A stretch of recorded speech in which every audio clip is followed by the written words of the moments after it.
বাজারে ৫ টাকা, ১০ টাকা ও ২০ টাকার কাগজের নোটগুলোর অবস্থা খুবই নাজুক।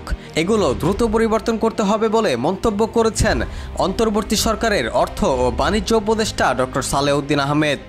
সোমবার ২ সেপ্টেম্বর সকালে সচিবালয়ে রপ্তানি উন্নয়ন ব্যুরোর কর্মকর্তাদের সঙ্গে বৈঠক শেষে সাংবাদিকদের এই তথ্য জানান তিনি।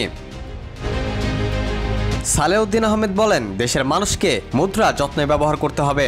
চলতি মাসে অথবা আগামী মাসে ২০২৪-২৫ অর্থ বছরের বাজেট পুনর্বিবেচনা আলোচনা করা হবে।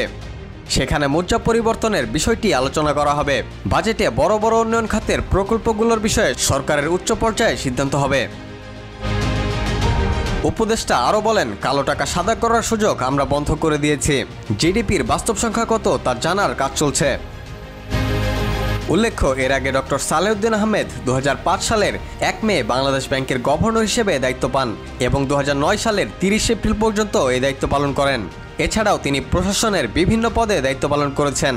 সালেউদ্দিন আহমেদ বাংলাদেশের ক্ষুদ্র ঋণ কার্যক্রমের শীর্ষ অর্থ সংস্থা পল্লী কর্মসহায়ক ফাউন্ডেশনের ব্যবস্থাপনা পরিচালকও ছিলেন।